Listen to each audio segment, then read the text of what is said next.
ঠাকুরের দেহত্যাগের পর বাল ভক্তদের অনেকেই গৃহত্যাগপূর্বক বরাহনগর মঠে সমবেত হইলেন।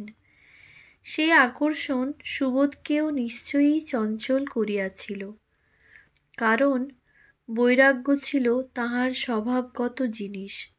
জানিতে পারা যায় যে শ্রীরামকৃষ্ণের সহিত মিলনের পূর্বেই যখন তাহার বিবাহের প্রস্তাব হইয়াছিল, তখন তিনি পিতাকে জানাইয়াছিলেন তিনি বিবাহ করিয়া সংসারে আবদ্ধ হইতে পারিবেন না। যদি বলপূর্বক বিবাহ দেওয়া হয়, তথাপি সংসারের দায়িত্ব লইয়া গৃহে থাকা তাহার পক্ষে সম্ভব হইবে না। পিতা অবশ্য ইহা ছেলে মানুষী হিসেবেই গ্রহণ করিয়াছিলেন। তাই বলিয়াছিলেন, কেন বিয়ে করবি না? ভালো করে লেখাপড়া কর, খুব বড় ঘরে বিয়ে হবে। পিতা হয়তো এই কথা পাঠে উৎসাহ দিবার জন্য বলিয়াছিলেন, কিন্তু ইহার ফল হল বিপরীত। সুবোধের ধারণা হইল যে পাঠে উৎকর্ষ দেখাইলে এই অবাঞ্ছিত বিবাহ অনিবার্য হইয়া পড়িবে। কাজেই তিনি অতঃপর পাঠে অমনোযোগী হইলেন। তখন তিনি বিদ্যাসাগর মহাশয়ের বিদ্যালয়ে 2য় শ্রেণীতে পড়েন। ওই শ্রেণীতে পড়ার সময়েই তিনি দক্ষিণেশ্বরে প্রথম যান।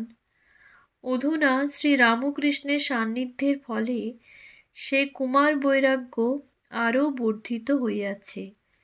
বিশেষত ঠাকুরের দেহত্যাগে সংসার তাহার নিকট শূন্যপ্রায় প্রতিভাত হইল। অতএব ওই মর্মান্তিক ঘটনার পরে কোনো এক সময়ে তিনি গৃহত্যাগ করিলেন।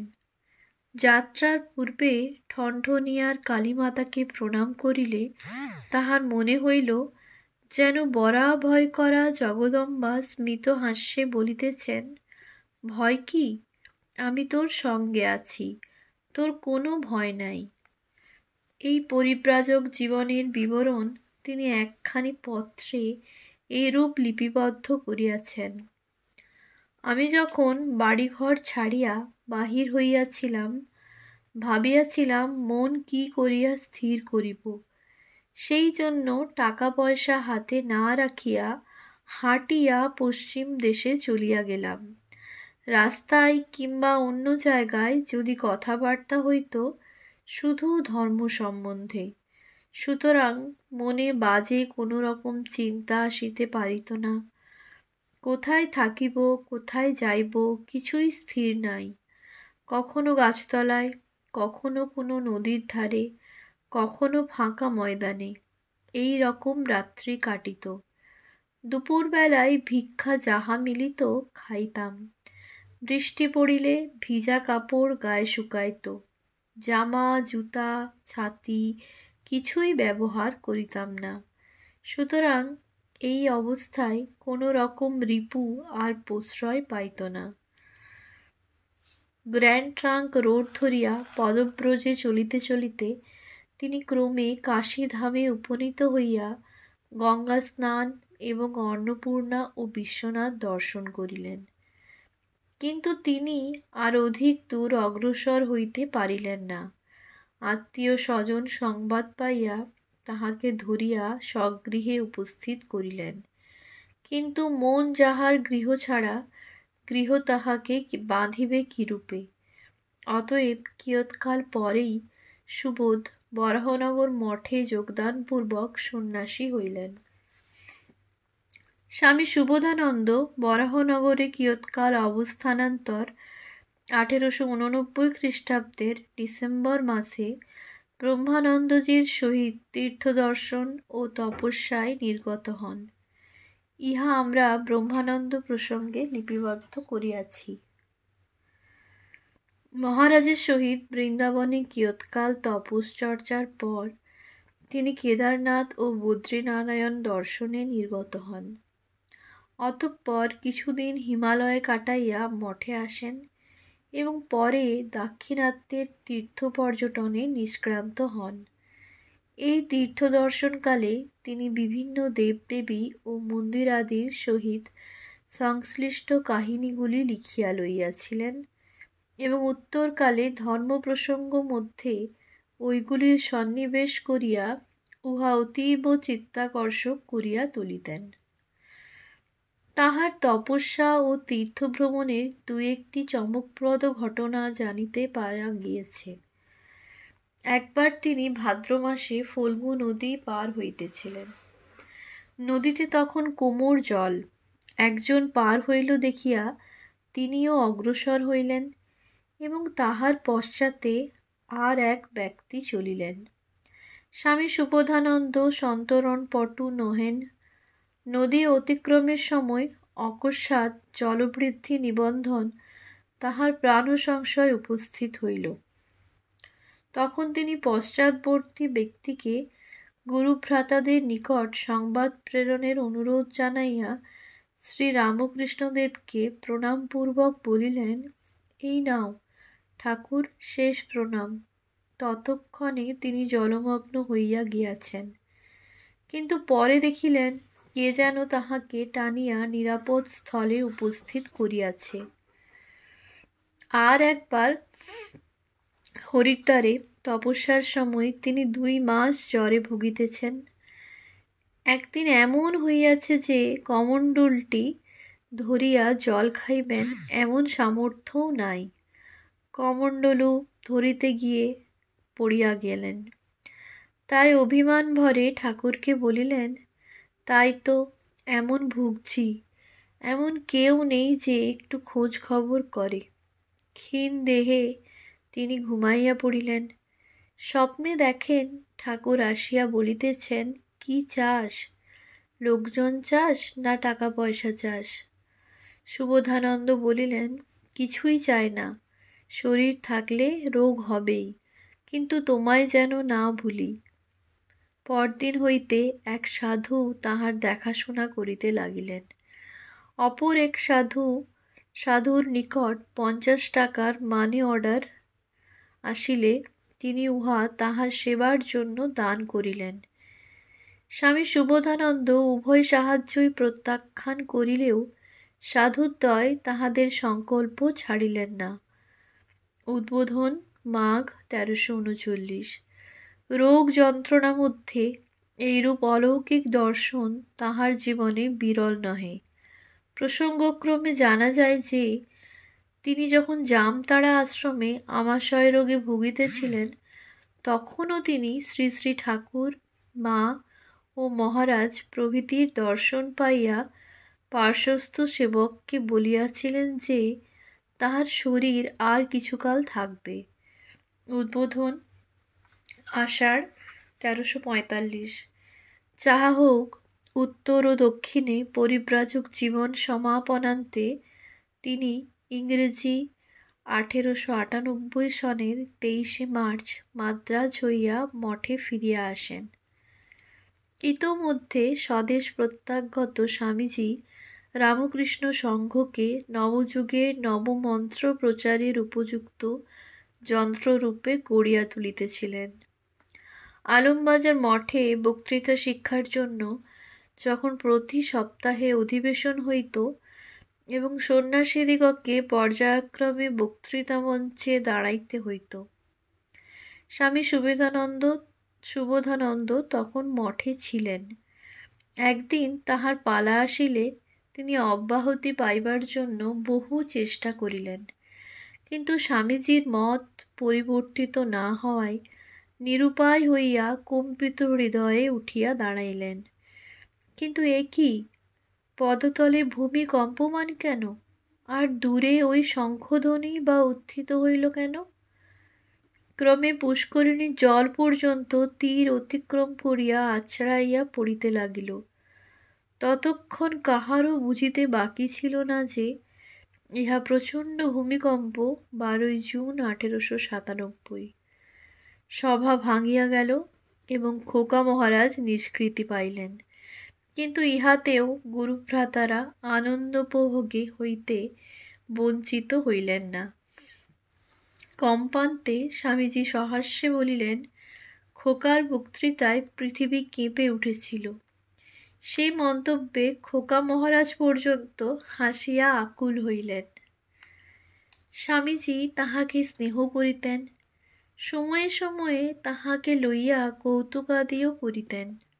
সরল খোকা মহারাজেরও স্বামীজীর সহিত ব্যবহারে কোনো সংকোচ দেখা যাইত না। স্বামীজীকে গভীর চিন্তান্বিত কিংবা বিরক্ত দেখিলে তাহার নিকট অপরে অগ্রসর হইতে না পারিলেও খোকা মহারাজ নিঃসংকোচে যাইতেন এবং স্নেহপাত্রের সন্দর্শনে স্বামীজীর ভাবও সহজাবস্থা প্রাপ্ত হইত। অতএব বয়োজ্যেষ্ঠরা অনেক ক্ষেত্রে খোকার সাহায্যে কার্যোদ্ধার করিতেন। একবার খোকা মহারাজের সেবায় প্রসন্ন হইয়া স্বামীজি বর দিতে চাহিলে তিনি বলিলেন, এমন বর দিন যাতে কোনো দিন আমার সকালের চা বাদ না পড়ে। স্বামীজি ইহাতে সহাস্যে কহিলেন, তাই হবে। সে অমোঘ বর নিষ্ফল হয় নাই। চায়ের প্রতি তাহার একটা সহজাত প্রীতি ছিল। ইহা যেন ক্ষুদ্র শিশুর লজেন্স প্রভৃতির প্রতি আকর্ষণেরই অনুরূপ।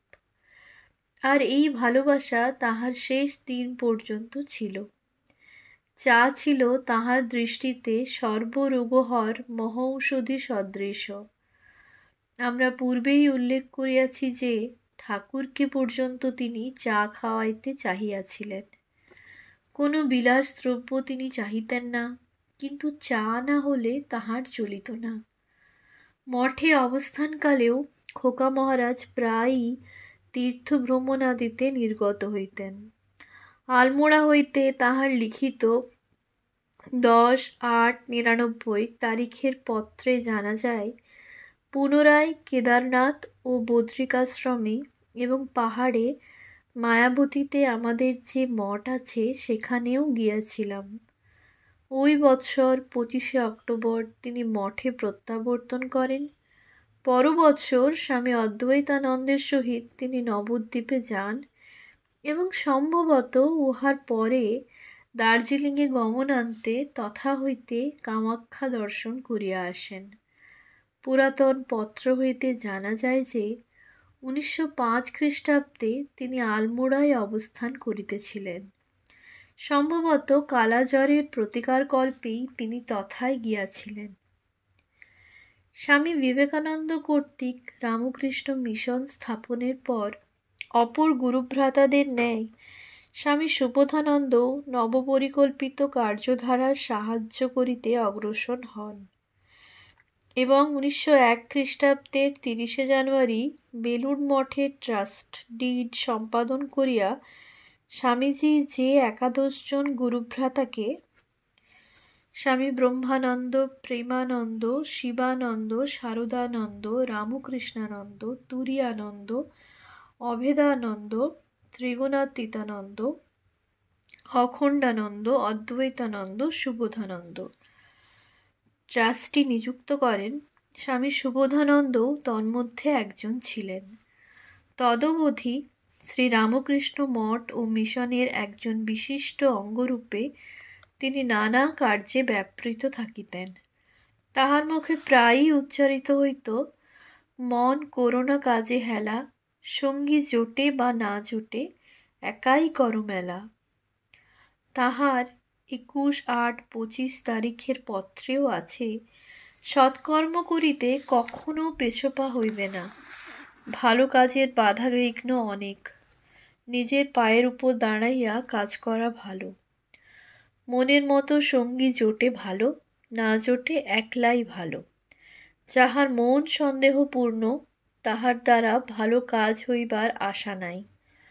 শুধু কথাই নহে, কার্যেও শ্রী ভগবানের উপর বিশ্বাস রাখিয়া তিনি অবশিষ্ট জীবন সৎকার্যে ব্যয় করিয়াছিলেন। পর দুঃখ মোচনে তিনি সর্বদাই তৎপর ছিলেন, কারণ তাহার কথাই ছিল এই, লোকের আপদে বিপদে একটু দেখা ভালো।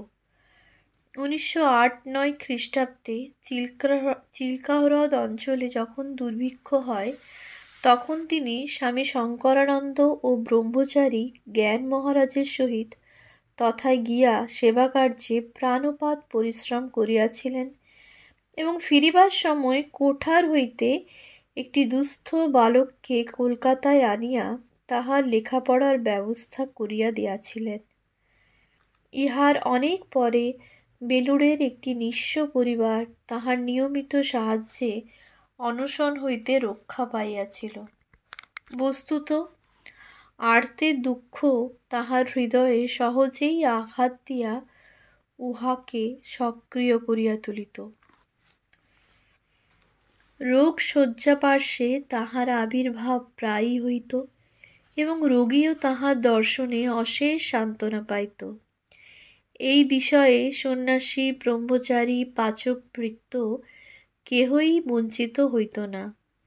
তাহাদের ঔষধ পথ্যাদির ব্যবস্থার জন্য তিনি সর্বদাই তৎপর হইয়া থাকিতেন। একবার এক যুবক ছাত্র তখন বসন্ত রোগে আক্রান্ত হইলে অপর সকলে যখন প্রাণ ভয়ে দূরে সরিয়া গেল, খোকা মহারাজ তাহার নিকট উপস্থিত হইয়া সযত্নে সেবাদির দ্বারা তাকে রোগমুক্ত করিলেন। দরিদ্র ও অসহায় রোগীদের জন্য তিনি অপরের নিকট ভিক্ষার্থী হইতেন। বেলুড় গ্রামের অনেকে চাল ও অর্থাদির জন্য তাহার মুখাপেক্ষী থাকিত। ভক্তদের অসুখের সময়ও তিনি অপ্রত্যাশিত রূপে তাহাদের গৃহে উপস্থিত হইয়া সকলকে অবাক করিয়া দিতেন। তাহার অনাড়ম্ব জীবন দর্শনে সহসা কেহ তাহার গভীর আধ্যাত্মিকতার পরিচয় পাইত না। ইহাতে লাভ ছিল এই যে সকলেই অকুণ্ঠ চিত্তে তাহার নিকট উপস্থিত হইতে পারিত এবং নিজ নিজ জাগতিক বা আধ্যাত্মিক প্রয়োজন তাহাকে জ্ঞাপন করিয়া তাহার আশীর্বাদ লাভে চরিতার্থ হইত। অথচ স্বীয় আধ্যাত্মশক্তি ও গোপনের কোনো বৃথা প্রচেষ্টা তাহার জীবনে ছিল না। তাই সাধারণ আলাপ পরিচয়ের মধ্যেও অধ্যাত্মস্তরে যে দোতনা আপনা হইতেই স্ফুরিত হইত, তাহাতেই আগন্তুকগণ ধন্য হইত। ভাবিয়া স্তম্ভিত হইতে হয় যে এইরূপ উচ্চ শক্তি সম্পন্ন মহাপুরুষ কি রূপে বালক, বৃদ্ধ, যুবক সকলেরই সহিত সমভাবে মিশিতে পারিতেন। তখনকার মতো বয়স, বুদ্ধি ও অনুভূতির পার্থক্যাদি যেন মুছিয়া যাইত। মঠ জীবনের প্রথম অবস্থায় তাহার এক প্রধান কার্য ছিল স্বামী অদ্বৈতানন্দের সহিত উদ্যানের তত্ত্বাবধান করা। অধিকন্তু অন্যান্য কর্মেও তাহাকে সর্বদা ব্যস্ত থাকিতে দেখা যাইত। কখনো তিনি হয়তো অখণ্ডানন্দজির সহিত ঠাকুর পূজার জন্য নাগেশ্বর চাঁপার সন্ধানে ফিরিতেন, কখনো শ্রীরামকৃষ্ণোৎসবের আয়োজনে ঘুরিতেন, কখনো রুগ্ন গুরুভ্রাতাদের সেবায় নিযুক্ত থাকিতেন। আবার কখনো এটোয়ায় যাইয়া গুরুভ্রাতা হরিপ্রসন্নকে বিজ্ঞানানন্দজিকে মঠের অবস্থা বুঝাইয়া অর্থ সাহায্যের ব্যবস্থা করতেন। উত্তরকালেও মঠের সর্ববিধ বিভাগের সহিত তাহার একটা প্রাণীর সংযোগ ছিল। একদিন অপরাহ্নে দেখা গেল তিনি একটা বালতি লইয়া হন হন করিয়া চলিয়াছেন। উহাতে আছে কিছু নারিকেল ছোবড়া, পাটের দড়ি ও একখানা ছুরি। কারণ জিজ্ঞাসিত হইয়া তিনি বলিলেন, মহারাজ, ব্রহ্মানন্দজি অনেক কষ্ট করে নানা জায়গা থেকে এসব গাছ জোগাড় করেছেন। কলম করে এদের চারা রাখলে নানা জায়গায় বসানো যাবে। এইসব গাছ যদি মরেও যায় তাদের কলমগুলি থাকবে। কলম তিনি স্বহস্তে বাঁধিতেন এবং তজ্জন্য অনেক সময় গাছেও উঠিতেন। বয়স তাহার তখন 60-এর উপর। তাহার কর্মজীবনে একটি বিশেষ লক্ষ্য করিবার বিষয় এই ছিল যে তিনি সর্বদা আপনাকে খোকা বলিয়াই ভাবিতেন এবং সকলের সহিত তদ অনুরূপ অকপট ও নিরভিমান ব্যবহার করিতেন। আর তাহার প্রত্যেক আচরণের সহিত মিশ্রিত থাকিত একটা হৃদয়স্পর্শী সরসতা। তিনি নিজের ব্যক্তিগত সমুদয় কার্য নিজেই করিতেন। অপর কেহ সাহায্যার্থে অগ্রসর হইলেও সরিয়া দাঁড়াইতেন না। শুধু বিশেষ ক্ষেত্রেই ইহার অন্যথা হইত। একদিন অন্যত্র বস্ত্রাদিতে সাবান দেওয়ার পরে উহা পুষ্করিণীতে ধুইতে গিয়া তিনি দেখেন স্বল্প পরিসর ঘাটে একজন ব্রহ্মচারী সাবান দিয়া বস্ত্র পরিষ্কার করিতেছে। তাই তিনি ব্রহ্মচারীকে স্বীয় কাপড়গুলিও ধুইয়া দিতে বলিলেন।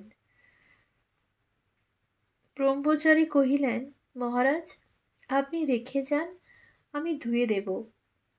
কিন্তু খোকা মহারাজ বলিলেন, না হে, আমি নিজেই ধুতে পারতাম, কিন্তু তুমি কাপড়ে সাবান দিয়েছ, আমি ঘাটে নামতে গেলে তুমি পথ ছেড়ে দেবে, আর তার ফলে তোমার সাবান নষ্ট হবে, কাজও মাটি হবে, তাই তোমাকে ধুতে বলেছি। এখন তোমার কাছে কাপড় ফেলে গেলে তুমি গেরুয়া রং করা প্রভৃতিরও ভার নেবে, আমি তা চাই না। তাহার পোশাক পরিচ্ছদাদিতে একটা স্বভাবসুলভ ত্যাগের ভাব সকলেরই দৃষ্টি আকর্ষণ করিত। তাহার পায়ে চটি ভিন্ন কিছু দেখা যাইত না। একটি গেঞ্জি গায়ে দিয়া তিনি ঘুরিয়া বেড়াইতেন। পরনের কাপড় 2-4খানি মাত্র থাকিত। ময়লা হইলে বস্ত্রাদি নিজেই পরিষ্কার করিতেন। কোথাও যাইতে হইলে এই সামান্য পোশাকের উপর একটি জামা ও চাদর শোভা পাইত। সজ্জাও ছিল অনুরূপ অতি সামান্য, কিন্তু মুখখানি ছিল তাহার সদা হাস্যময় ও সারল্যমণ্ডিত।